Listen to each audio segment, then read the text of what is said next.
Welcome to imaginative tales. Chapter 681। Robert को इस बात पर खुशी हुई कि उसके साथ काम कर रहे दो गश्ती दल के सदस्य भी पादरे कैली की चीख से प्रभावित हुए थे। उसे न तो पता था कि उसकी प्रेमिका के साथ क्या हुआ है, नहीं वो इसकी पुष्टि कर सकता था। सिर में सूजन और कान के पर्दों में दर्द सहते हुए वो वेदी की ओर दौड़ा। उफ! रिया का तीर कपड़ों के ढेर पर लगा, लेकिन वो रॉबर्ट का गंतव्य नहीं था, वो काफी दूर था। जमीन पर उतरने के बाद वो लुढ़क गया और वेदी के पीछे छिप गया। रिया ने पुनः धनुष की डोरी खींची, लेकिन उसने तुरंत तीर नहीं छोड़ा।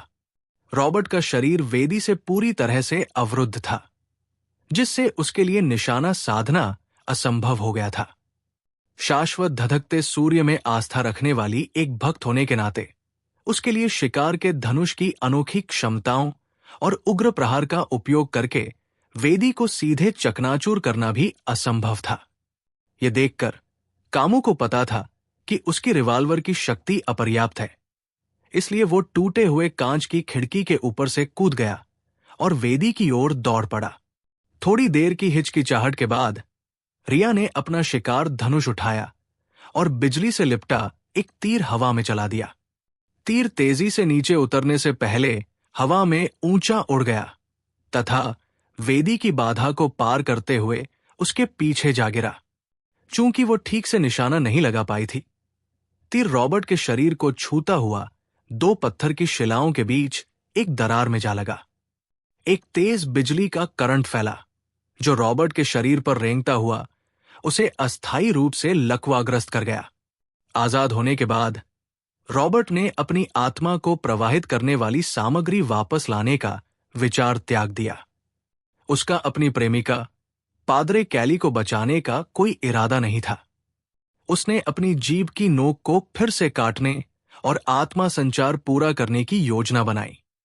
प्राकृतिक आत्मा की विशेष क्षमता के साथ वो अपने बागान में वापस भाग सकता था, जहां उसके पास अभी भी आध्यात्मिकता से भरपूर सामग्री मौजूद थी। तभी उसकी नजर आग के कोने से कामू की हल्के रंग की पैंट और छेद वाले चमड़े के जूतों पर पड़ी। उसे लगा जैसे उसके दिमाग में बिजली के करंट से बना एक कोड़ा उभर आया हो। कोड़े ने उसकी आत्मा पर प्रहार किया और रॉबर्ट वेदी के पीछे दुबका हुआ था। उसने महसूस किया कि उसके घुटने मुड़ गए हैं और वो गिर पड़ा, कांपने लगा, क्योंकि अत्यधिक सुन्नता और दर्द एक साथ उसके अंदर उमड़ रहे थे। दर्द का कोड़ा, पूछताछकर्ता का दर्द का कोड़ा। कैमस रॉबर्ट की ओर दौड़े, नीचे झुके और एक बाएं हुक मारा, जो कमोबेश व्यक्तिगत रंजिश को दर्शाता था। टकराना। पूछताछ की तकनीक में माहिर कैमस ने बिना ज्यादा जोर लगाए रॉबर्ट को दर्द पहुंचाया। रॉबर्ट बेहोश हो गया, लेकिन उसे कोई खास चोट नहीं आई। रॉबर्ट को रोकने के बाद कैमस ने नग्न आदमी की ओर देखा और उसके गुप्तांगों को ढकने के लिए पास में पड़े कपड़े उठाए। फिर उसने रॉबर्ट को उठाया और वापस उस स्थान पर पहुंचा जहां लुमियन और अन्य लोग थे। उस समय लुगानो ने अमांडीना के कंधे में लगी गोली को निकाल लिया था, जिससे घाव सिकुड़ गया और ठीक हो गया। पादरे कैली सेंटेसियन कैथेड्रल के आंतरिक भाग का सपना देख रहे थे। सुनहरे धागों वाले सफेद वस्त्र पहने हुए वो वेदी के सामने घुटनों के बल बैठ गया और पीड़ा भरे भाव से बड़बड़ाने लगा, मानो पश्चाताप कर रहा हो। काले शिकार सूट पहने अमांडीना बेंचों के बीच गलियारे से होते हुए पादरे कैली के पास पहुंची। लुई बेरी के निर्देशों को याद करते हुए उसने पूछा, इस खास सपने की जड़ क्या है? पादरे कैली ने ऊपर देखा। उनका चेहरा विकृत हो गया और उन्होंने उत्तर दिया, वो अजीब कब्र। अमांडीना को संदेह था कि जिस स्वप्न महोत्सव में वो अभी अभी गई थी, वो एक दिखावा था। कौन सी कब्र? अचानक प्रेरणा की एक चमक चमकी। वो विशाल काला पत्थर, क्या ये वास्तव में एक मकबरा है? पादरे कैली ने सिर हिलाया। हां, ये वास्तव में एक मकबरा है। उत्सुकतावश अमांडीना ने सक्रियता से पूछा, ये किसका मकबरा है? ये इतना खास क्यों है? पादरे कैली घुटनों के बल बैठे रहे और अपना सिर हिलाते रहे। मुझे नहीं पता, यहां तक कि कब्र के रखवालों को भी नहीं पता। उन्हें तो बस इतना पता है कि उनका काम उस अजीब प्राचीन कब्र की रखवाली करना है। कब्रिस्तान के रखवाले? वे कौन है? अमांडिना जितना पूछती, उसे उतना ही लगता कि वो स्वप्न महोत्सव के बारे में नहीं जानती। पादरे कैली ने अमांडिना की ओर देखा और कहा, वन जनजाति के बुजुर्ग। मैं समझ गई।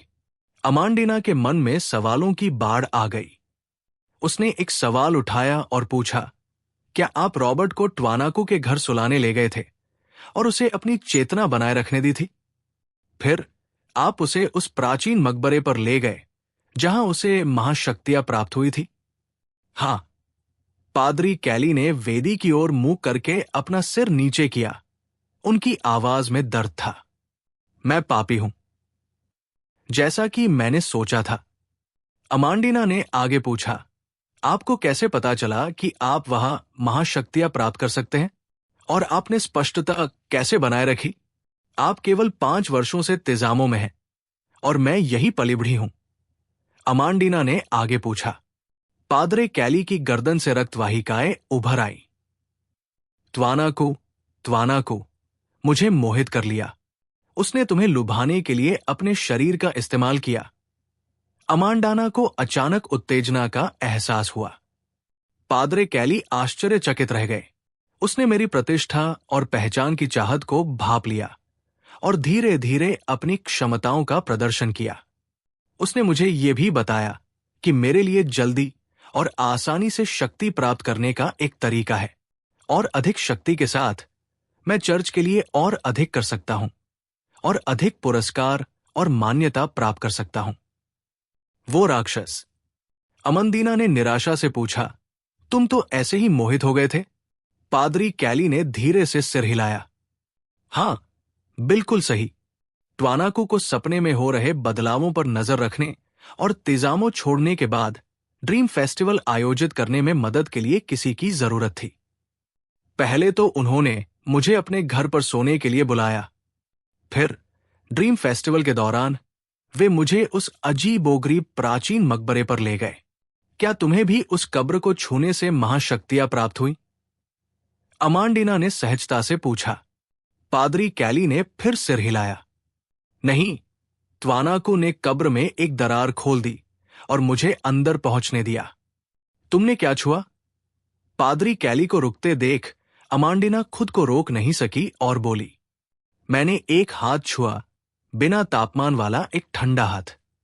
फिर मैं बेहोश हो गया। जब मैं उठा तो मुझमें महाशक्ति आ गई।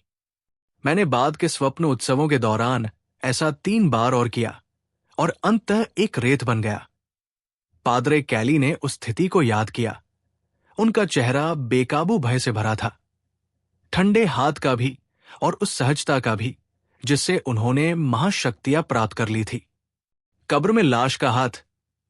अमांडिना ने जल्दी से पादरी कैली की बात याद की और एक समस्या सोची। क्या तुमने नहीं कहा था कि वहां कब्र के रखवाले हैं? जब मैं और रॉबर्ट गए थे तो हमें क्यों नहीं रोका गया? पादरे कैली की आवाज भारी हो गई।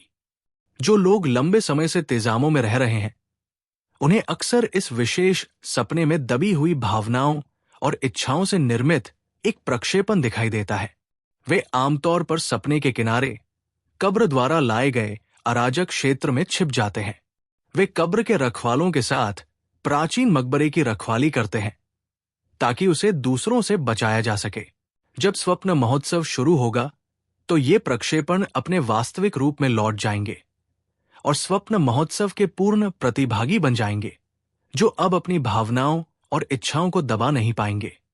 जहां तक कब्र रक्षकों का सवाल है, ये अज्ञात है कि वे कहाँ जाते हैं। अजीब बात है, अमांडिना कब्रिस्तान के रखवालों के ठिकाने से हैरान थी। वो थोड़ी चिंतित थी। कुछ क्षण विचार करने के बाद उसने चिंता से पूछा, क्या इस सपने में मेरी भावनाएं और इच्छाएं प्रकट हो रही हैं? पादरे कैली ने अपना सिर हिलाया। नहीं, आप हर साल तिजामों में पर्याप्त समय नहीं बिताते, यहां तक कि जिन लोगों ने मूल रूप से एक स्वप्न प्रक्षेपण बनाया था। एक बार जब वे इस जगह को काफी समय के लिए छोड़ देते हैं और खुद को दबाना बंद कर देते हैं, तो संबंधित प्रक्षेपण धीरे धीरे फीका पड़ जाएगा जब तक कि वो गायब न हो जाए। जो लोग इस सपने में स्पष्ट रह सकते हैं, उनके संबंधित अनुमान समय के साथ धीरे धीरे विलुप्त हो जाएंगे। हालांकि ये स्पष्टता पूर्ण नहीं है। स्वप्न महोत्सव शुरू होने के बाद हर किसी में अपनी भावनाओं और इच्छाओं को प्रकट करने की प्रवृत्ति होगी, उनमें भी जो अपनी स्पष्टता बनाए रखते हैं।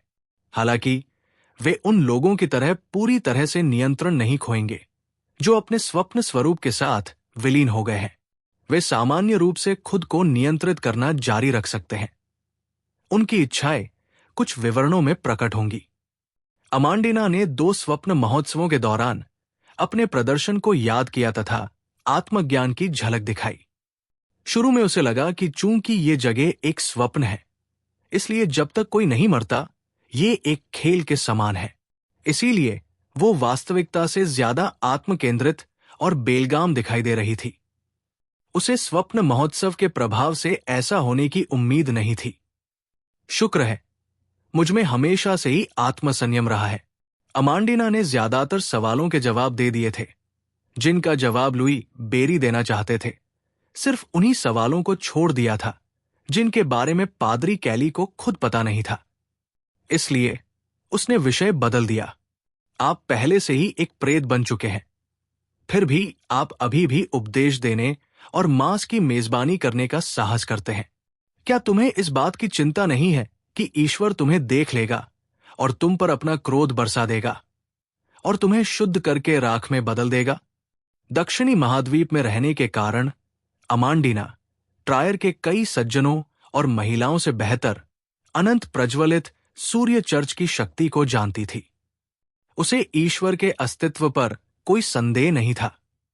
इसके अलावा पिछले 1 साल से वो रॉबर्ट और अपने संपर्क में आने वाले विभिन्न स्रोतों से रहस्यवाद का ज्ञान प्राप्त करने में जुटी हुई थी। वो जानती थी कि रोज स्कूल ऑफ थॉट, जो विभिन्न भयानक अफवाहों का मुख्य पात्र है, अपने असंख्य रेत्स के लिए प्रसिद्ध था, और रेत्स शुद्धिकरण के साथ आने वाली धूप से सबसे ज्यादा डरते थे। पादरे कैली ने आह भरते हुए कहा, मुझे ऐसी ही चिंताएं थी, लेकिन ट्वानाको ने मुझे बताया कि उसके पास एक रेत की शक्ति छिपाने का तरीका है। जब तक ईश्वर इस जगह पर व्यक्तिगत रूप से नजर नहीं रखेंगे, मुझे खोजा नहीं जा सकेगा। ये क्या है? अमंदीना ने उत्सुकता से पूछा। पादरी कैली ने सच्चाई से उत्तर दिया, कब्र में लाश को छूने और महाशक्तियां प्राप्त करने के बाद वहां से जाने की जल्दी मत करो। कब्र को, उस काले पत्थर को फिर से छुओ।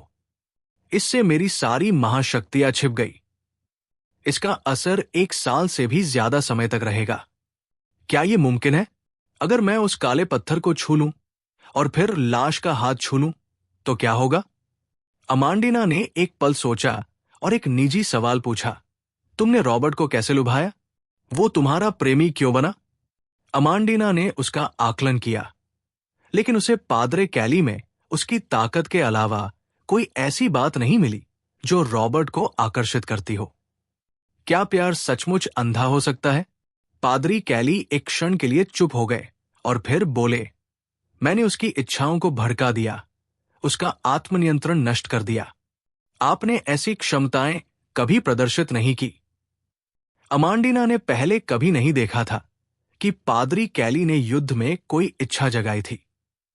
पादरी कैली की आवाज में फिर से दर्द भर आया, मैं पापी हूं। मैं उस राक्षस त्वानाको से प्रार्थना कर रहा हूं जिसका जिक्र किया गया है। इससे पहले कि पादरे कैली अपनी बात पूरी कर पाते, पूरा सपना अचानक कांप उठा और इंच करके ढह गया। चैप्टर 682। सपने पर नियंत्रण न रख पाने के कारण अमांडाना ने अपनी आंखें खोली और जाग गई। उसके बगल में पादरे कैली अपनी नींद से जाग उठे। उनका मानव रूप एक बार फिर धुंधला और अस्पष्ट हो गया। सहज ही वो एक रेत में बदल गया, मानो सारा संयम खो बैठा हो। उसके शरीर पर कड़े काले बाल भी उगाए। पादरे कैली की आंखों में लुमियन की आकृति प्रतिबिंबित हो रही थी, लुई बेरी, काले बाल, हरी आंखें और सुनहरी भूसी की टोपी के साथ, एक रिवॉल्वर थामे हुए जो सीधे रेत के माथे पर निशाना साधे हुए था। क्रैश! लुमियन मुस्कुराया और ट्रिगर खींच दिया। एक सुनहरी शुद्ध करने वाली गोली थूथन से फट गई और तुरंत ही रेत के माथे के पीलेपन की ओर बढ़ गई। छांटे! इसके साथ ही लुमियन ने अपना खाली बाया हाथ पादरे कैली की ओर लहराया, मानो कह रहा हो, अलविदा, आपकी याद नहीं आएगी। शुद्धिकरण गोली फट गई और सुनहरी लपटों ने तुरंत ही अलौकिक पादरे कैली के पूरे शरीर को प्रज्वलित कर दिया। पादरी कैली चीख भी नहीं सके। उनके पीड़ादायक विचार एक अदृश्य आंधी के रूप में प्रकट हो रहे थे। लुमियन ने इस प्रतिक्रिया को सहन किया तथा गंभीर मुस्कान के साथ देखा कि कैसे दुश्मन को आग की लपटों ने भस्म कर दिया तथा वो बिखरी हुई राख में बदल गया। लुमियन को लगा कि उसका रीपर पोषण थोड़ा अधिक पच गया है। एक शक्तिशाली शत्रु के जीवन को नष्ट करने के लिए कल का उपयोग करना रीपर्स के लिए एक मुख्य सिद्धांत था। उनका अनुक्रम और ताकत जितनी अधिक होगी, अभिनय प्रभाव उतना ही अधिक शक्तिशाली होगा। कल के जुड़ने से अपेक्षाकृत साधारण और सामान्य शुद्धिकरण बुलेट ने केवल 2 वार से ही रेत का जीवन समाप्त कर दिया। लुमियन को पादरे कैली के वास्तविक दहन का साक्षी बनना अत्यंत मनोरंजक लगा। मैं हमेशा पतित अनंत प्रज्वलित सूर्य पादरियों से क्यों मिलता हूं और उन्हें शुद्ध और पवित्र क्यों करता हूं? क्या ये मेरे पिछले विश्वास का भुगतान है? जैसे ही ये विचार उसके मन में आए, लुमियन ने उठी हुई अमांडिना की ओर देखा और मुस्कुराते हुए पूछा, उसने क्या कहा? अमांडिना की पहली प्रतिक्रिया अपने कंधे पर लगे घाव को देखने की थी। उसने आश्चर्य से कहा, यह पूरी तरह से ठीक हो गया है, कोई निशान नहीं बचा है। यदि उसके कपड़े फटे न होते और कंधे में दर्द न होता तो वो सोचती कि उसे कोई चोट नहीं लगी है। मिस अमांडिना, ऐसे मत बनो जैसे तुमने दुनिया देखी ही न हो। हालांकि तुम शाश्वत प्रज्वलित सूर्य में विश्वास रखती हो और जब तक बहुत बीमार न हो, पृथ्वी माता के चर्च के पादरी से इलाज नहीं करवाओगी। फिर भी मतानी में कई फेनापोटेरियन हैं। क्या तुम उनके निकट संपर्क में नहीं आए हो? लुमियन ने उसकी आलोचना की और बिना कोई जवाब दिए अमांडिना को ठंडी नजरों से देखा।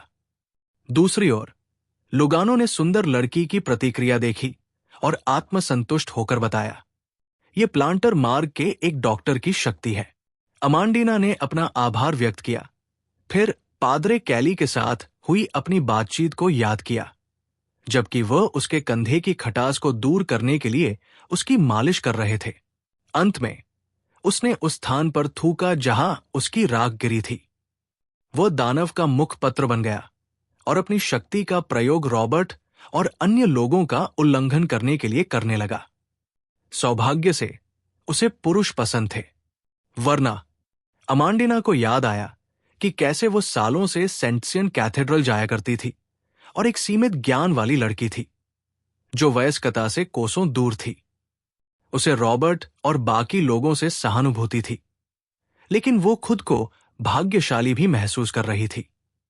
लुमियन के मन में एक और सवाल था, क्या हिसोका की रेत क्षमताएं भी स्वप्न महोत्सव और विचित्र काले मकबरे से उत्पन्न हो सकती हैं, न कि इच्छा के मातृवृक्ष से सीधे वरदान से? इससे कुछ बातें बेहतर ढंग से स्पष्ट हो जाएंगी।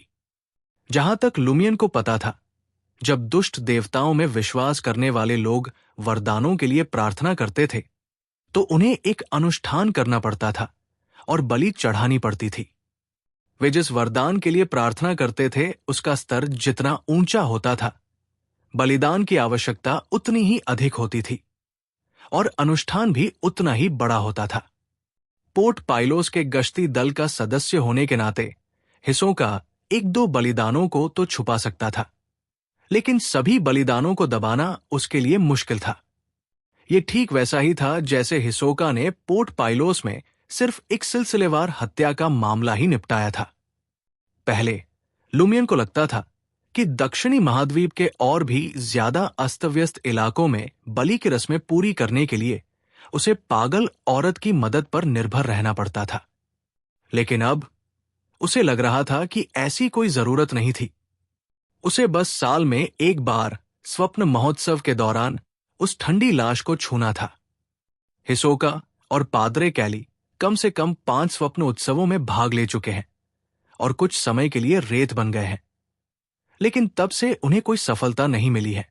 क्या ऐसा इसलिए है क्योंकि ठंडा शव केवल क्रम 5 तक ही वरदान दे सकता है? क्या हिसोका ने नोइस परिवार के दानव से भारी मात्रा में सोना और कुछ प्राप्त किया था ताकि इस साल के स्वप्न उत्सव का इंतजार कर सके, ताकि संबंधित मामलों को पूरा किया जा सके और एक बड़ा वरदान प्राप्त किया जा सके? लुमियन ने रॉबर्ट की ओर मुड़कर, जिसे पास में घसीटा गया था, पुष्टि के लिए पूछा, वो एक आत्मा माध्यम है? हां, अमांडीना ने जवाब दिया। पाद्रे कैली ने कहा था कि रॉबर्ट को भी उस काले पत्थर को छूने से शक्तियां प्राप्त हुई। लेकिन मैं दुस्वप्न क्यों हूं, जबकि वह एक आत्मा माध्यम है? उच्च स्तरीय मिश्रित शक्ति, जैसे महान माता 3 अलग अलग शक्तियां प्रदान कर सकती है, क्रमशः औषधि विशेषज्ञ, पादपरोपणकर्ता और खलनायक। लुमियन इस स्थिति से बिल्कुल भी हैरान नहीं हुआ। कैमस और रिया भी अमांडिना की तरह ही हैरान थे। लुमियन इस जटिल और उच्च स्तरीय समस्या को समझाने में असमर्थ था। उसने मुड़कर रिया से कहा, आपका स्वप्न प्रक्षेपण अभी भी अस्तित्व में होना चाहिए। अब से सावधान रहें। अब प्रश्न यह है कि क्या आपके स्वप्न प्रक्षेपण की मृत्यु आपके जीवन को प्रभावित करेगी? रिया ने सोचते हुए सिर हिलाया। लुमियन ने अपनी नजर वापस रॉबर्ट पर घुमाई। उसे उस दानव की याद आई जिसने पाद्रे कैली की सहायता की थी। ये नोइस परिवार का सदस्य होना चाहिए जिसने हिसोका के साथ संबंध स्थापित किया। दानव बिना किसी कारण के अच्छे कर्म नहीं करते, चाहे वो हिसोका के साथ संबंध स्थापित करना हो या पादरी कैली के अनुष्ठान का पालन करना हो। उसके अपने उद्देश्य अवश्य होते हैं। हालांकि अनंत प्रज्वलित सूर्य चर्च के पादरी को धीरे धीरे पतित होते देखना एक दानव के लिए सराहनीय और दिलचस्प होना चाहिए, लेकिन ये उसके घनिष्ठ संबंध का पर्याप्त कारण नहीं है। ड्रीम फेस्टिवल के दौरान वो क्या चाहता है? काले प्राचीन मकबरे में ठंडी लाश एक कैदी मार्ग वरदान दे सकती है, और कैदी आपराधिक मार्ग के निकट है जो राक्षस का हिस्सा है। लुमियन ने स्थिति को समझा और मन ही मन बुदबुदाया। अब महत्वपूर्ण प्रश्न यह है कि स्वप्न महोत्सव के दौरान कब्र के रखवाले कहा जाते हैं, वे अब उस काले प्राचीन मकबरे की रक्षा क्यों नहीं कर रहे हैं? कोई भी उसे जवाब नहीं दे सका। उसे बेहोश रॉबर्ट को घूरते देख अमांडीना कुछ कहने से पहले हिचकिचाई। क्या आप उसे जाने दे सकते हैं? वो भी एक पीड़ित है, उसे मत मारो। क्या मैं तुम्हारी नजर में एक हत्यारा पागल हूं? लुमियन ने मजाक में जवाब दिया, जब तक रॉबर्ट बदला नहीं लेगा और पाद्रे कैली का बदला लेने के लिए मुझे मारने की कोशिश नहीं करेगा, मैं उस पर अपनी आध्यात्मिकता बर्बाद नहीं करूंगा। उफ! अमांडीना ने राहत की सांस ली, फिर अपना कंधा रगड़ते हुए बुदबुदाई। तुम बहुत बेरहम हो। मुझे लगा था कि पादरी से निपटने के लिए तुम मुझे मार डालोगे। उस गोली से चोट लगी थी, जानते हो। लुमियन ने उपहास किया। जब तक आप मर न जाएं, तब तक किसी रेत द्वारा वश में रहने और गोली खा लेने के बीच आप क्या पसंद करेंगे? मुझे इस बात की परवाह नहीं है कि आप क्या सोचते हैं या आपने क्या बलिदान दिया है। मैंने आपको बचाने के लिए सही निर्णय लिया, है ना? अमांडीना, जो आदतन बड़बड़ा रही थी, ने लुमियन का जवाब सुनकर दिलचस्पी से पूछा, तो आप महत्वपूर्ण लोगों की मदद करने के लिए बड़े त्याग करने और सही विकल्प चुनने को तैयार हैं?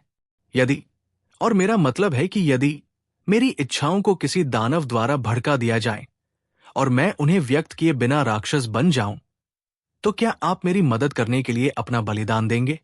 लुमियन ने हंसते हुए कहा, मुझसे ऐसी अवास्तविक उम्मीदें मत रखो, लेकिन चिंता मत करो, मैं तुम्हारे लिए ये त्याग करने को तैयार किसी और को ढूंढ लूंगा।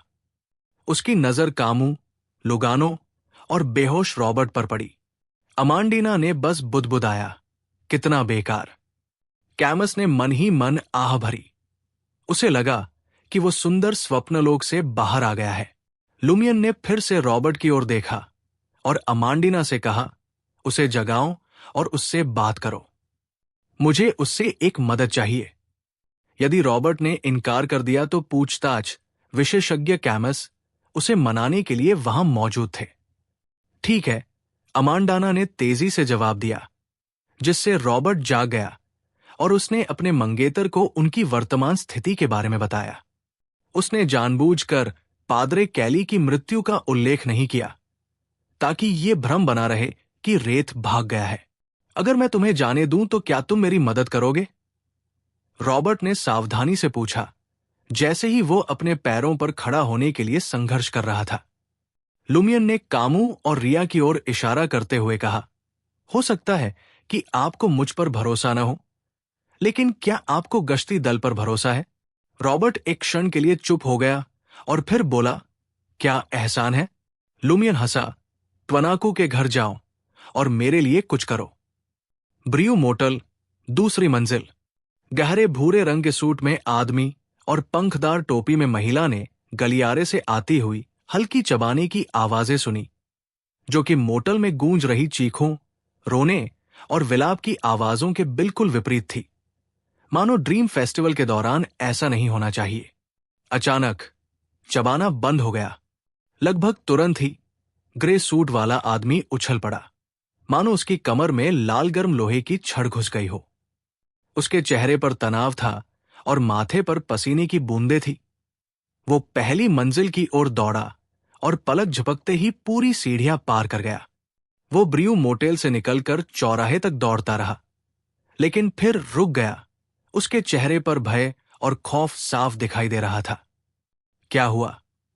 हल्के रंग की पोशाक वाली महिला ने अचानक उलझन और गंभीरता के साथ उसके पास आकर पूछा। गहरे भूरे रंग के सूट वाला आदमी जोर जोर से हाँफ रहा था। उफ, उफ, उफ, क्या तुम्हें इसका एहसास नहीं हुआ? वो भयानक दुर्भावना।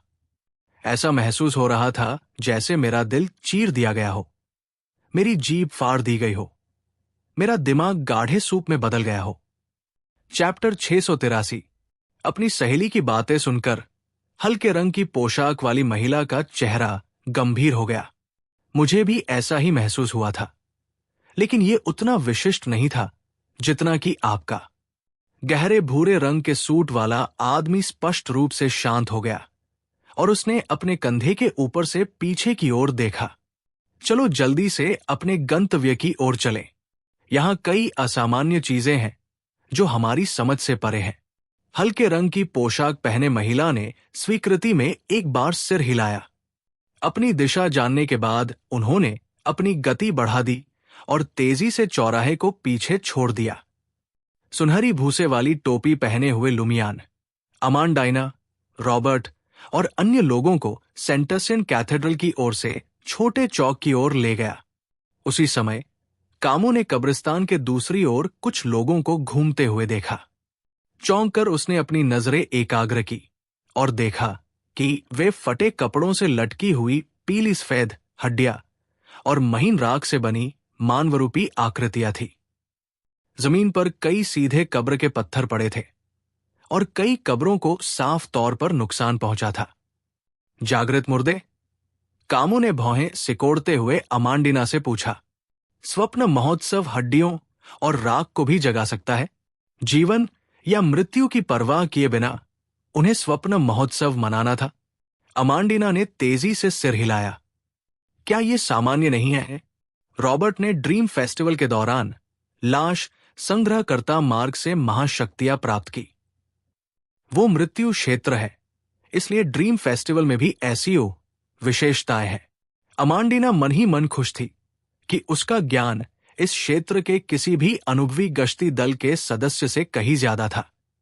उसने कामू को दिलासा दिया, चिंता मत करो।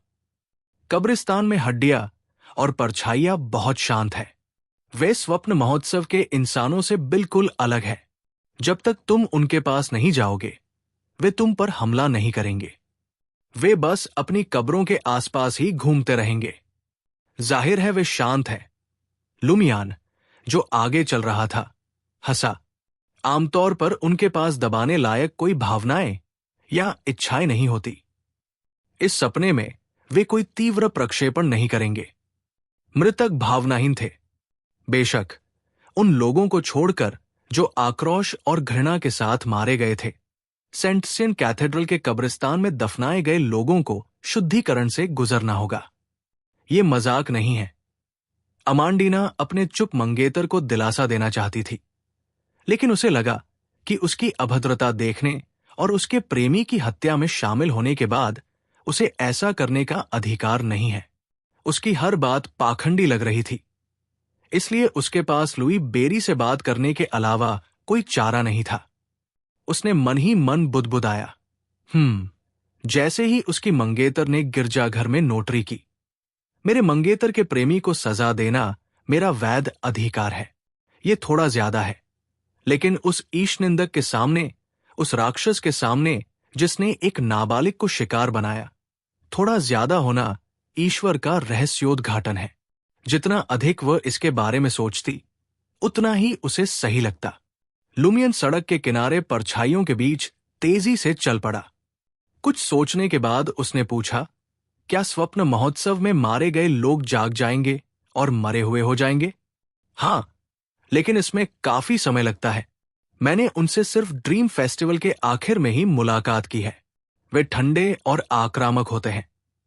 अमांडीना ने याद करते हुए कहा। अवसर का लाभ उठाते हुए रिया ने पूछा, ड्रीम फेस्टिवल कब समाप्त होगा? अमांडीना ने मुस्कुराते हुए जवाब दिया, क्या तुमने ध्यान नहीं दिया? दीवार घड़ियां और जेब घड़ियां अभी भी चल रही है। स्वप्न महोत्सव भोर से ठीक पहले समाप्त होता है। क्या ड्रीम फेस्टिवल से जल्दी निकलने का कोई तरीका है? लुगानो इस सवाल से चिंतित था। अमांडीना ने रॉबर्ट की ओर देखा, जो चुप रहा। कोई रास्ता नहीं है। हम आमतौर पर ट्वानाकू के घर में सोकर और सपनों के किनारे पर उत्तेजित होकर बच सकते हैं। एक बार ड्रीम फेस्टिवल शुरू हो जाए तो हम बस उसके स्वाभाविक रूप से समाप्त होने का इंतजार कर सकते हैं। लुगानो ने निराशा में अपना मुंह बंद कर लिया और अनजाने में लुमियन के करीब 2 कदम बढ़ गया। कैमस ने अमांडीना के तेज कदमों को देखा और कुछ सेकंड के लिए चुप हो गए। फिर पूछा, क्या तुम अपने माता पिता की रक्षा के लिए पाम मैनर वापस नहीं जा रही हो? क्या तुम्हें चिंता नहीं है कि वे ड्रीम फेस्टिवल के दौरान मर जाएंगे? अमांडाना ने अपने होंठ भींचे और एक जटिल मुस्कान के साथ कहा, पिछले साल के ड्रीम फेस्टिवल के दौरान मैं उनकी रक्षा के लिए दौड़ी चली आई थी। मुझे उम्मीद नहीं थी कि वे खुश होंगे और किसी भी खतरे में नहीं होंगे। मेरी मां सबसे निचले दर्जे के, सबसे गंदे मगर अपेक्षाकृत मजबूत गुलामों से ये काम करवाना पसंद करती है और उन्हें कोसती रहती है। मुझे नहीं पता कि ये किस मानसिक समस्या से उपजा है या वो किस क्षेत्र में लिप्त है, लेकिन इस तरह पुरुष गुलाम निश्चित रूप से उन्हें नहीं मारेंगे। इसके बजाय उनकी ईर्ष्यालु महिला की नौकरानियां और दासियां जो बहुत करीब आ जाएंगी, उन्हें वश में कर लिया जाएगा और अगर वे पास आएंगी तो उन्हें भी शामिल होने के लिए मजबूर किया जाएगा। जहां तक मेरे पिता की बात है, उन्होंने लीजन ऑफ ऑनर मेडल पाने के लिए दक्षिणी महाद्वीप में अपने करियर पर भरोसा किया। जागते हुए उन्हें हमेशा हमलों और गुलाम दंगों का डर लगा रहता है। उन्होंने जागीर में कई बंकर बनवाए और खाने पीने की चीजें और हथियार जमा कर रखे थे। वे लगातार युद्ध, निशानेबाजी और सैन्य रणनीति का अभ्यास करते रहते थे।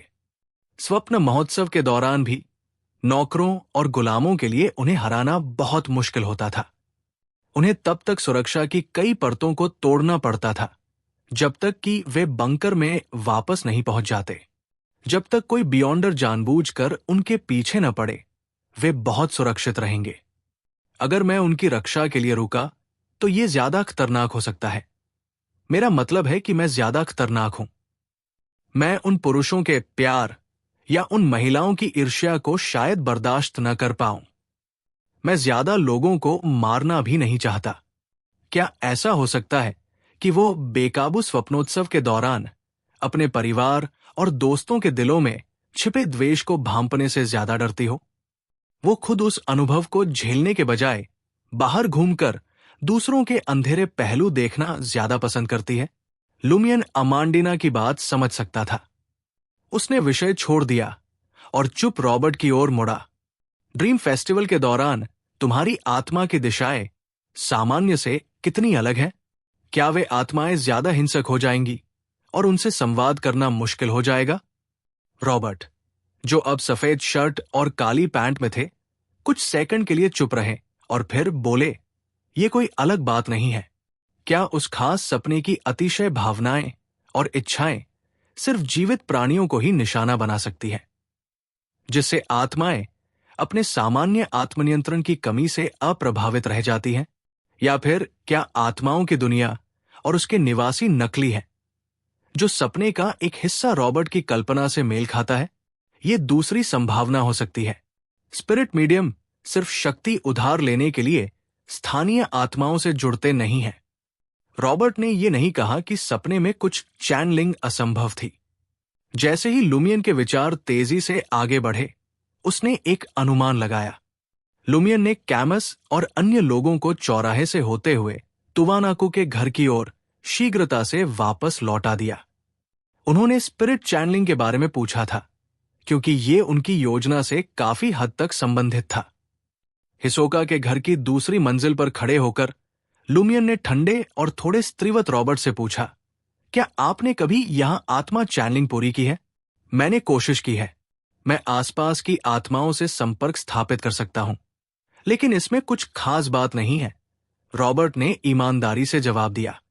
अमांडीना ने कहा, उन्होंने इसे वास्तविकता में, सपने में और ड्रीम फेस्टिवल के दौरान आजमाया। हम सभी इस स्थान की विशिष्टता के बारे में जानने को उत्सुक हैं और इसका कारण जानना चाहते हैं, लेकिन उन आत्माओं को इसके बारे में कुछ भी पता नहीं है। लुमियन ने सिर हिलाया, अपनी सुनहरी जेब घड़ी निकाली, उस पर नजर डाली और कहा, 2 मिनट में मेरे पास आओ और मुझे एक निर्दिष्ट आत्मा चैनलिंग में मदद करो। आप सभी ऊपर आ सकते हैं। रॉबर्ट ने राहत की सांस ली, ये महसूस करते हुए कि वो इस स्थिति का सामना अकेले नहीं करेगा। तीसरी मंजिल पर हिसोका के शयन कक्ष में लुमियन ने अपनी बाहें फैलाई और एक बार फिर नर्तकी का आह्वान नृत्य प्रस्तुत किया। इससे पहले वास्तविक दुनिया में मिस्ट्री प्राइंग ग्लासेस का इस्तेमाल करते हुए उसे एहसास हुआ कि इस जगह का उस काले पत्थर से एक रहस्यमयी रिश्ता है। अभी अभी पादरे कैली ने बताया था कि वो काला पत्थर असल में एक प्राचीन मकबरा है, जो उसकी, रॉबर्ट की, अमांडीना की और यहां तक कि हिसोका ट्वानाकू की महाशक्तियों का और यहां तक कि स्वप्न महोत्सव का भी स्रोत है। ऐसे में हिसोका के घर में सम्मन नृत्य करने से उस काले प्राचीन मकबरे से जुड़ी कुछ खास अजीबोगरीब चीजें आकर्षित हो सकती हैं। शायद उसे मकबरे या उसके अंदर मौजूद लाश के बारे में अहम जानकारी मिल जाए। यह रहस्यमयी चश्मे का उपयोग करने या कब्र पर पहुंचने के बाद नाचने से कहीं अधिक सुरक्षित था। इसके अलावा लुमियन का किसी भी बुलाए गए प्राणी को सीधे अपने साथ जोड़ने का कोई इरादा नहीं था। उसने सुरक्षित और ज्यादा प्रभावी स्पिरिट चैनलिंग सुनिश्चित करने के लिए रॉबर्ट की मदद ली थी। एक स्पिरिट मीडियम आसपास की आत्माओं से या विशिष्ट निर्देशों और विवरणों के माध्यम से संवाद कर सकता था। हालांकि वे नर्तक की तरह दूर स्थित छिपी हुई आत्माओं को आकर्षित करने के लिए सम्मन नृत्य और किसी स्थान की विशिष्टता पर निर्भर नहीं रह सकते थे। एक स्पिरिट मीडियम अलौकिक प्रभाव प्राप्त करने के लिए आत्माओं की शक्ति उधार ले सकता था और उनसे विस्तार से संवाद कर सकता था। एक नर्तक कोई विशेषता, क्षमता या सीमित स्मृति अंश प्राप्त करने का विकल्प चुन सकता था। लुमियन के विकृत, मधुर, विचित्र नृत्य के बीच उसकी आध्यात्मिकता वातावरण की अनोखी शक्ति के साथ मिलकर चारों दिशाओं में फैल रही थी। जैसे जैसे ये गहन नृत्य अपने चरमोत्कर्ष पर पहुंच रहा था, अंततः भूमिगत से कुछ निकला और कांच से घिरी खिड़की पर संघनित हो गया। एक मानव जैसी छाया ने काले वस्त्र पहने हुए थे, जो स्वप्न के किनारे पर मिले कब्र रक्षक लुमियन से काफी मिलता जुलता था। फिर भी उसमें कुछ अंतर था। हुड वाला चेहरा लुमियन पर अटका हुआ लग रहा था, उत्सुक था, फिर भी मूर्ख की मुहर और रक्त सम्राट की अवशिष्ट आभा को महसूस कर रहा था। वास्तव में उसे अपने वश में करने का साहस नहीं कर रहा था। लुमियन ने आदेश देने के लिए जोर नहीं लगाया। उसने रॉबर्ट और बाकी लोगों के आने तक समन डांस जारी रखा। फिर उसकी गति धीमी होकर रुक गई। इस दौरान उन्होंने काले वस्त्र पहने व्यक्ति की ओर इशारा करते हुए रॉबर्ट से कहा, जल्दी करो और उससे बात करो। रॉबर्ट ने थोड़ा सिर हिलाया और अपनी जेब से फुल मून एसेंस ऑयल की एक बोतल निकाली। चैप्टर 684। लुई बेरी के अनोखे बलिदानी नृत्य को समाप्त होते देख रॉबर्ट ने बिना समय गवाए जल्दी से अपनी हथेली पर पूर्णिमा का सार तेल उंडेला और अपनी क्षमताओं का इस्तेमाल करके उसे अपनी आध्यात्मिकता के साथ मिलाकर तेजी से उसे नष्ट कर दिया। कामू, अमांडीना और बाकी लोगों को तुरंत एक ताजा साइकेडेलिक खुशबू महसूस हुई। उन्हें लगा जैसे उनकी आत्मा नशे में धुत हो गई है, उनके शरीर से बाहर निकलने ही वाली है। रॉबर्ट की आवाज उनके कानों में धीरे से दूर से गूंज रही थी, जिससे उनके विचार और दूर होते जा रहे थे। खुशकिस्मती से वे किसी लक्ष्य की ओर नहीं जा रहे थे, इसलिए उन्होंने अपेक्षाकृत नियंत्रण बनाए रखा। काले वस्त्र पहने वो व्यक्ति धीरे धीरे कांच की खिड़की से बाहर निकलकर रॉबर्ट के पास पहुंचा। अचानक साया गायब हो गया।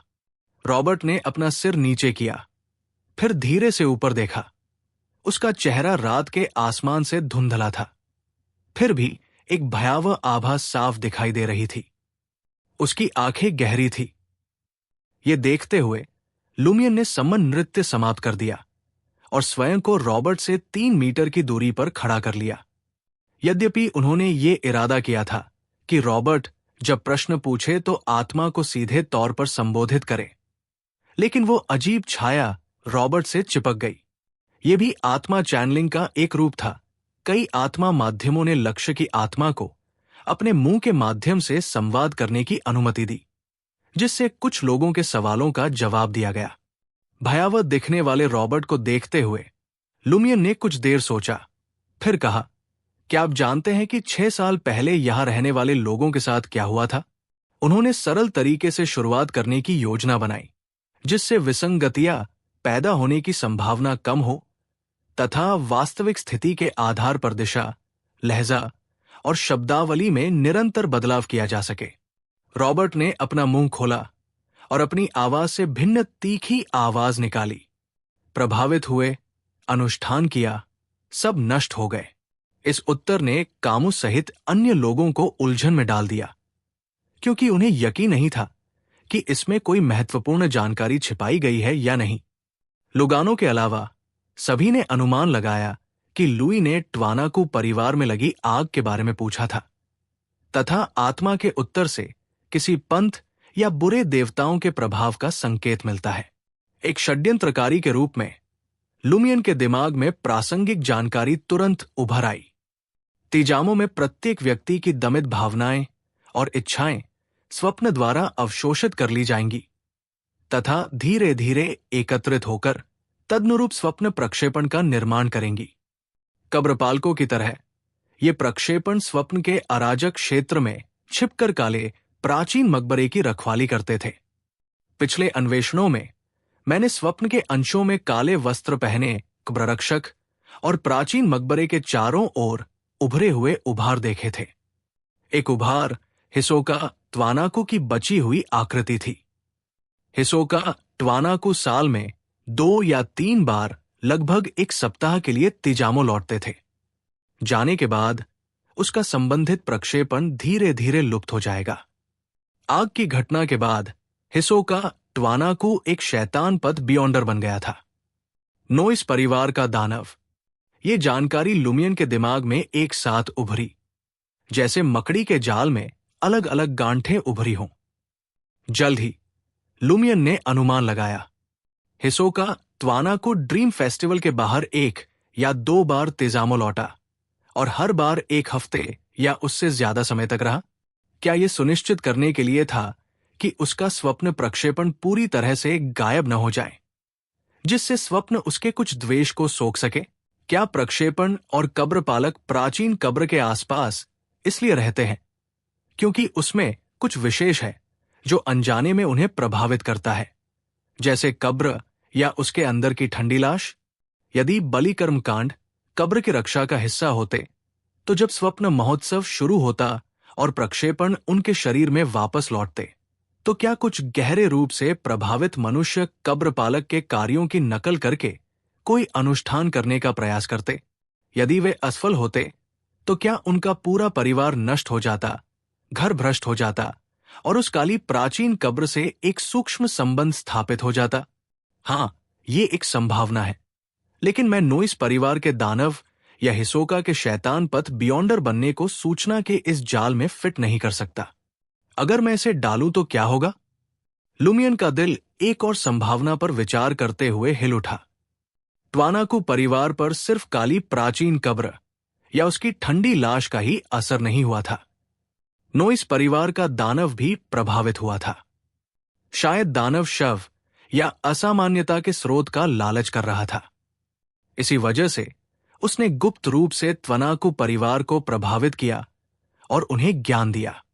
स्वप्न महोत्सव शुरू होते ही वास्तविक दुनिया में अपने प्रभाव के जरिए उसने स्वप्न में उनकी संबंधित इच्छाओं को और बढ़ा दिया। स्वप्न महोत्सव के कारण आत्मनियंत्रण की कमी और अनियंत्रित भोगविलास के साथ त्वनाकू परिवार ने दानव द्वारा दिए गए अनुष्ठान या स्वप्न प्रक्षेपण से बलि प्रक्रिया का प्रयास करने की पहल की, जिसके परिणाम स्वरूप बाद में असामान्यताएं उत्पन्न हुई। क्या दानव ने हिसोका की विशिष्टता को जान लिया था और उसे शैतान के मार्ग पर ले गया था? हाँ, इससे यह स्पष्ट होता है कि केवल ट्वानाकू परिवार ने ही ऐसा क्यों किया, जबकि हर किसी के पास स्वप्न प्रक्षेपण होता है। और ये घर इतना अनोखा क्यों है कि इसमें स्पष्ट स्वप्न देखने की अनुमति है? अगला महत्वपूर्ण कार्य दानव से बचाव है। वो शायद व्यक्तिगत रूप से भाग नहीं ले पाएगा, लेकिन उसके गुर्गे जरूर आएंगे। जैसे जैसे ये विचार मन में आते गए, लुमियन को स्थिति की गहरी समझ प्राप्त हुई। उसने रॉबर्ट पर छाई छाया को देखा और अपना प्रश्न बदल दिया। कब्रिस्तान के रखवाले कहाँ हैं? वे कहाँ चले गए? रॉबर्ट के छायादार चेहरे ने तीखी आवाज में जवाब दिया, स्वप्न महोत्सव शुरू हो गया है, कब्र खुल गई है, छिपने की जरूरत है। छिपने की जरूरत है? क्या दीक्षांत समारोह के बाद कब्र असामान्य रूप से खतरनाक हो जाती है, या कब्र पालकों के लिए कोई छिपा हुआ खतरा बन जाती है? लुमियन ने अमांडीना की ओर देखा। ये महिला, रॉबर्ट और पादरे कैली स्वप्न महोत्सव के दौरान उस काले प्राचीन मकबरे पर पहुंचे थे और संपर्क के जरिए आसानी से शक्तियां प्राप्त कर ली थी। ये छिपा हुआ खतरा कहाँ है? ये कितना खतरनाक है? और कब्रिस्तान के रखवाले कहाँ हैं? कुछ तो गड़बड़ है। लुई बेरी की निगाहों में अमांडाना को एक अजीब सा डर महसूस हुआ। उसकी आवाज कांप उठी और उसने पूछा, क्या इस जवाब में कोई समस्या है? लुमियन हंसा, कब्रिस्तान वालों को छिपना होगा। तुम दोनों क्यों नहीं छिप गए? इससे पहले कि अमांडीना गहराई में उतर पाती, उसने रॉबर्ट के ठंडे काले चेहरे को पीड़ा से विकृत होते देखा। यह देखकर लुमियन ने आह भरी, आत्मा चैनलिंग बंद करो। अगर ऐसा ही चलता रहा तो रॉबर्ट को कुछ हो जाएगा। रॉबर्ट ने पूरी स्वायत्तता और एक निश्चित गतिशीलता बनाए रखी। उसने तुरंत प्राचीन हर्मीस में 2 शब्द कहे ताकि आत्मा उसके शरीर से निकल जाए। उसके साथ लगी परछाई ने कोई प्रतिक्रिया नहीं दी और उसके चेहरे पर पीड़ा बढ़ती गई। धीरे से रॉबर्ट ने एक खंजर निकाला और उसकी उंगली पर वार कर दिया। चमकीले लाल रक्त की बूंदें उनकी आत्मा माध्यम आध्यात्मिकता के साथ मिश्रित होकर मोतियों की जंजीरों की तरह खिड़की की ओर छिड़की। ऐसा करते समय रॉबर्ट ने प्राचीन हेमीज में चिल्लाकर कहा, छोड़ो। काले वस्त्र पहने छाया रॉबर्ट के शरीर से अलग हो गई, खून का पीछा करते हुए कांच की खिड़की से गायब हो गई। ये देखकर लुमियन ने अपने दाहिने हाथ से अपनी चेतना वापस ले ली और अब कोई सूंघने की तैयारी नहीं की। उन्होंने राहत भरी सांस ली और कामू, अमांडीना और अन्य लोगों से कहा, दूसरी मंजिल पर मेरा इंतजार करो। अब क्या? अमांडाना ने नीचे की ओर मुड़ते हुए बुदबुदाया। मात्र 10 सेकंड में ही तीसरी मंजिल पर सन्नाटा छा गया। लुमियन ने अपने ट्रैवलर बैग से सामग्री निकाली और एक अनुष्ठान की स्थापना की, जिसमें मैडम जादूगर के दूत को बुलाने का प्रयास किया गया। दुर्भाग्यवश स्वप्न बनने से सफलता नहीं मिली। इसकी आशंका होने के बावजूद लुमियन ज्यादा निराश नहीं हुआ। हालांकि ड्रीम फेस्टिवल में जल्दी पहुंचने के कारण मैडम मैजिशियन को ताजा स्थिति की जानकारी नहीं मिल पाई, जिससे काफी जोखिम बढ़ गया। फिर भी ऐसी समस्याएं तो आनी ही थी। वो मानसिक रूप से तैयार था। यद्यपि शिकारी पहले से योजना बनाना पसंद करते थे, फिर भी वे युद्ध से नहीं डरते थे।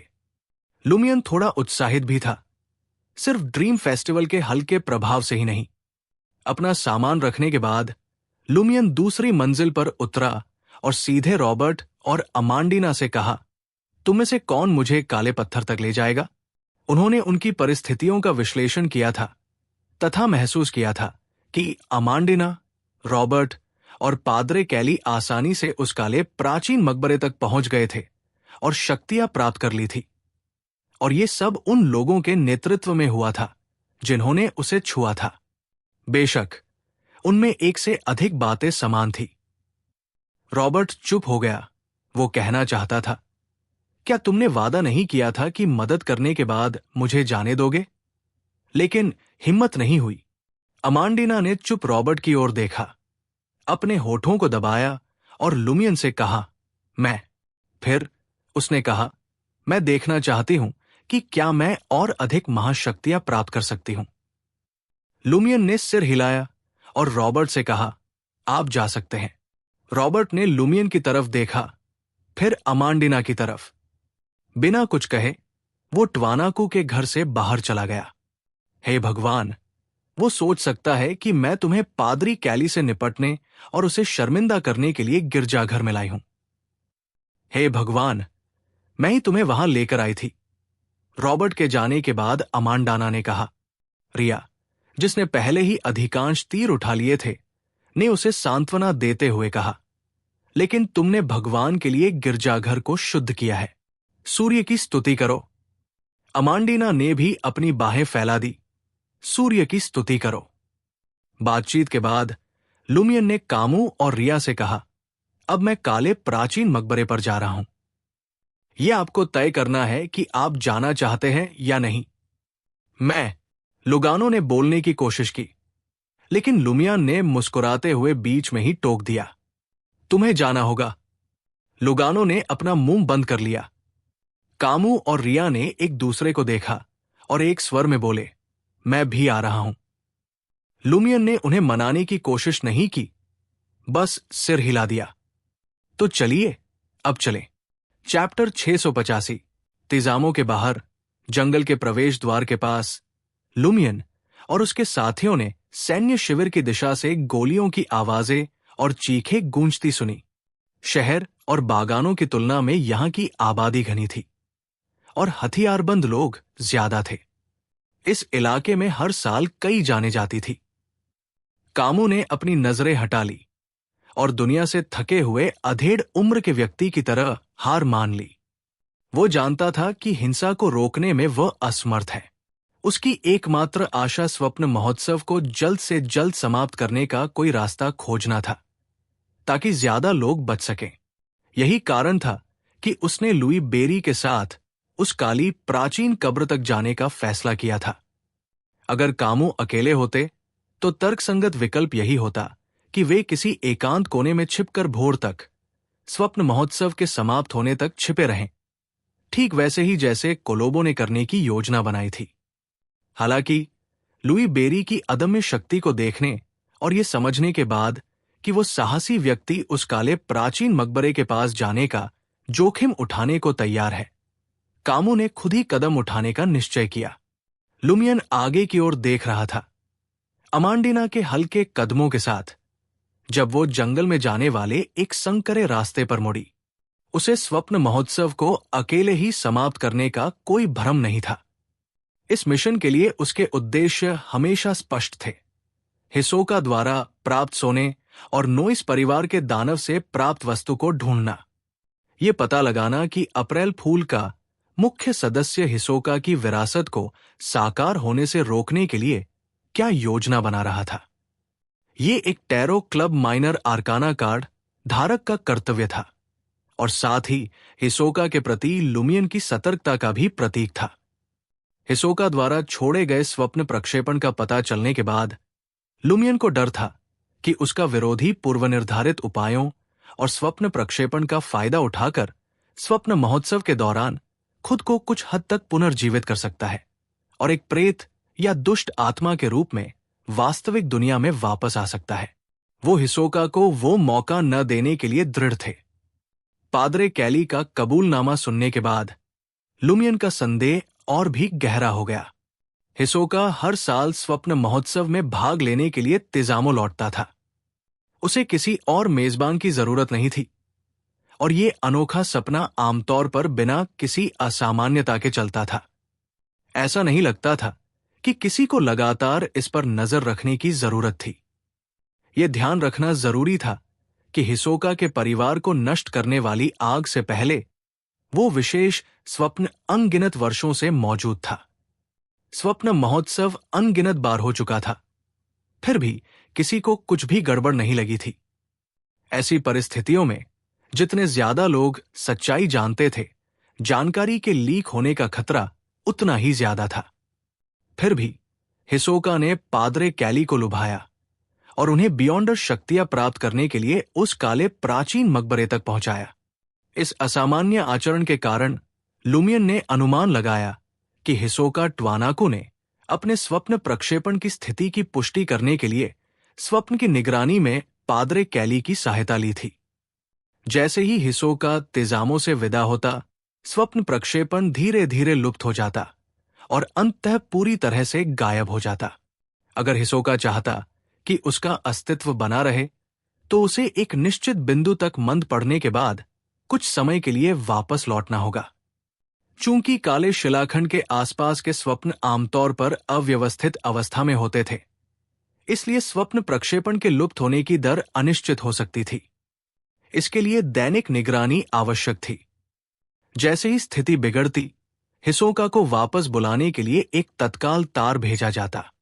स्वाभाविक रूप से एक शैतान होने के नाते हिसोका पादरे कैली को अपने असली इरादे कभी नहीं बताएगा। वो निस्संदेह इस बात से सावधान रहेगा कि पादरे कैली इस छिपे हुए खतरे को खत्म करने के लिए स्वप्न प्रक्षेपण का फायदा न उठा ले। पादरे कैली को क्या करना है, ये निर्देश देते समय इस बात की प्रबल संभावना थी कि हिसोका वास्तव में उसे स्वप्न में बदलती गतिशीलता पर नजर रखने के लिए कह रहा था। पादरे कैली इस उभरते हुए सपने पर नजर कैसे रख सकते थे? स्वप्न प्रक्षेपणों और काली प्राचीन कब्र के पास कब्र रक्षकों की हालत के जरिए। अफसोस की बात है कि लुमियन खुद उस सपने में नहीं जा सका। वो केवल अमांडिना को पादरी कैली से पूछताछ का काम सौंप सका। जो जानकारी मिली वो सतही थी, मामले की तह तक नहीं पहुंच पा रही थी। वो सिर्फ विश्लेषण में मदद कर सकती थी। यदि उन्होंने पादरे कैली से सीधे पूछताछ की होती, तो वे केवल संदेह पालने के बजाय हिसोका के उद्देश्य का मोटे तौर पर पता लगा सकते थे। फिलहाल सोने और दानव के उपहार से जुड़े सुराग दोनों ही उस काले प्राचीन मकबरे की ओर इशारा कर रहे थे। लुमियन को स्वाभाविक रूप से जांच करनी थी और जो भी हो सके करना था। अगर चुनौती वाकई दुर्गम साबित हुई, तो वो निर्णायक रूप से तिजामो की ओर लौट जाएगा और ब्रियो मोटेल की तीसरी या चौथी मंजिल पर छिप जाएगा, जिससे लुडविग को खतरे का सामना करने का मौका मिल जाएगा, जिसकी भूख बहुत बढ़ गई थी। अमांडिना ने लुमियन और अन्य लोगों को वर्षावन से होते हुए स्वप्न की सीमा के निकट पहुंचाया। अचानक लुमियन ने अपना दाहिना हाथ उठाया और फुसफुसाया, रुको। उसने हवा को सूंघा और खून की स्पष्ट गंध महसूस की। एक रीपर जैसी तेज सूंघने की क्षमता और सूक्ष्म स्वभाव के कारण लुमियन समझ गया कि ये खून जंगली जानवरों के एक दूसरे का शिकार करने से नहीं निकला था। ये इंसानों का खून था, जो आध्यात्मिकता से भरपूर था। क्या हुआ? अमांडाना ने चौंकते हुए पूछा, मानो उसे रॉबर्ट के साथ इस जंगल में पहली बार जाने की याद आ रही हो। कैमस ने तुरंत समस्या को भांप लिया और खून की गंध की दिशा में इशारा किया। वहां कुछ ठीक नहीं है। उस क्षेत्र में कीड़े इकट्ठे हो रहे थे। हालांकि लुमियन हिसोका की योजना को विफल करने के लिए उस काले प्राचीन मकबरे तक पहुंचने के लिए उत्सुक था, लेकिन वो जानता था कि जितना ज्यादा वो अधीर होगा, उतना ही ज्यादा सतर्क रहना होगा। उसे रास्ते में आने वाली किसी भी असामान्यता के प्रति सतर्क रहना था, ताकि किसी के जाल में फंसने, महत्वपूर्ण जानकारी खोने और जल्दबाजी में कोई संघर्ष शुरू करने से बचा जा सके। औरोर ने एक बार उल्लेख किया था कि सम्राट रोसेले ने कहा होगा कि जल्दबाजी से नुकसान होता है। लुमियन धीमी गति से रक्त की गंध के स्रोत की ओर चला। जैसे ही वो नजदीक पहुंचा, उसे सड़न के साथ खून की तीखी गंध महसूस हुई। उत्तरार्ध की उत्पत्ति मच्छरों को भगाने के लिए उपयोग किए जाने वाले शांत आवश्यक तेल से हुई। लुमियन ने जहरीले कीड़ों से लदे कुछ और पेड़ों का चक्कर लगाया और देखा कि एक लाश मिट्टी पर औंधे मुंह पड़ी हुई थी। लाश की आंखें खुली हुई थी, काले बाल बिखरे हुए थे, चेहरे पर सफेद रंग लगा हुआ था। वो मास्लो था, तिजामो गश्ती दल का कप्तान। स्वप्न महोत्सव की शुरुआत में मास्लो, जो लुमियन के पीछे गायब हो गया था, एक लाश के रूप में जंगल में पुनः प्रकट हुआ था। मास्लो, कामू और रिया ने आश्चर्य से कहा।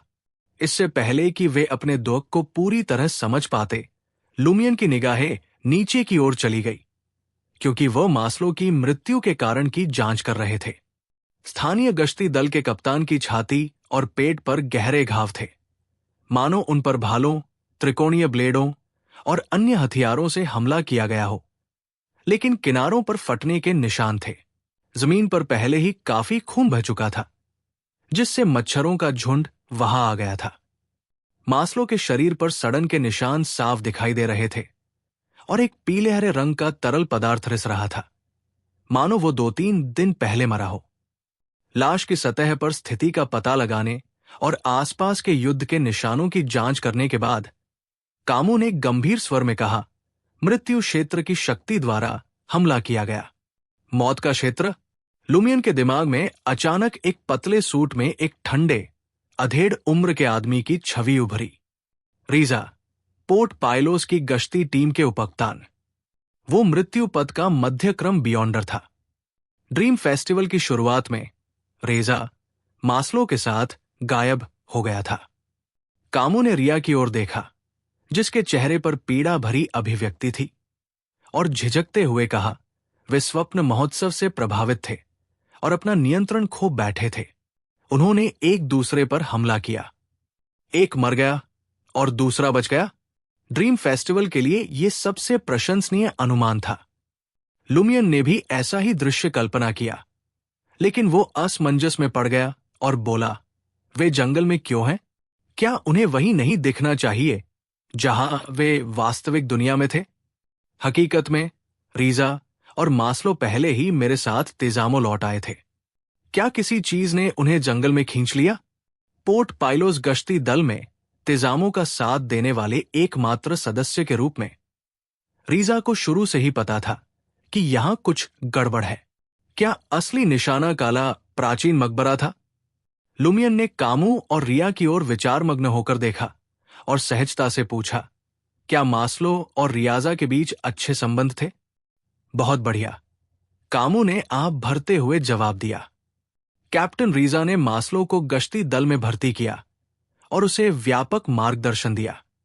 लुमियन एक क्षण के लिए चुप हो गया और फिर अमांडिना तथा अन्य लोगों से बोला, चलो आगे बढ़ते हैं।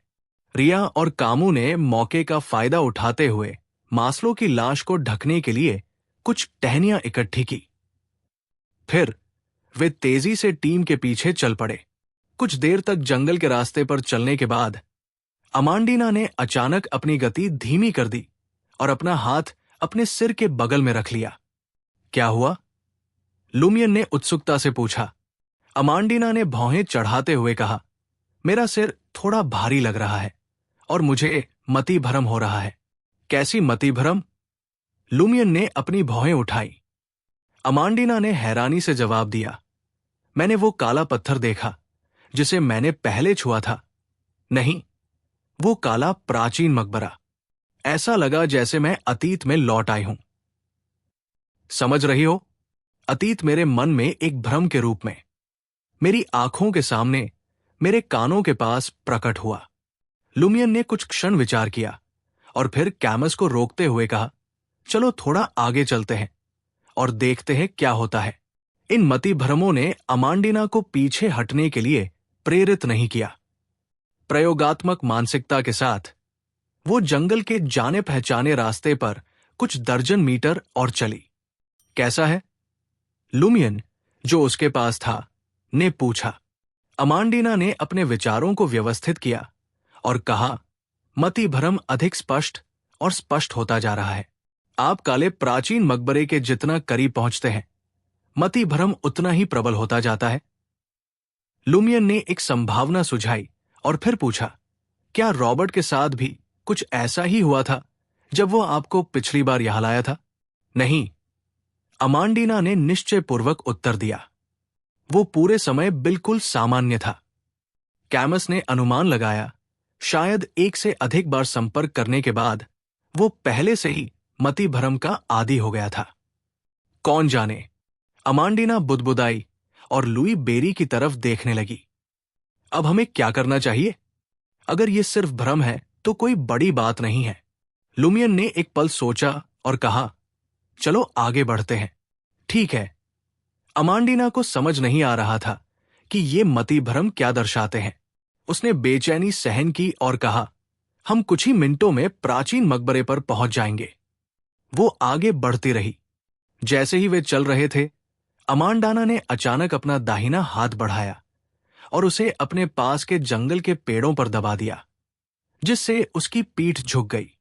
लुमियन के पूछने का इंतजार किए बिना उसने मति भ्रम में आए बदलावों का जिक्र किया और रुक रुक कर बोली, मैं खुद को देख रही हूं। पिछली बार प्राचीन मकबरे को छूने के बाद मैं तुरंत सो नहीं गई थी। मैं अभी भी जाग रही थी। मैं देख रहा हूं। आगे कोई है।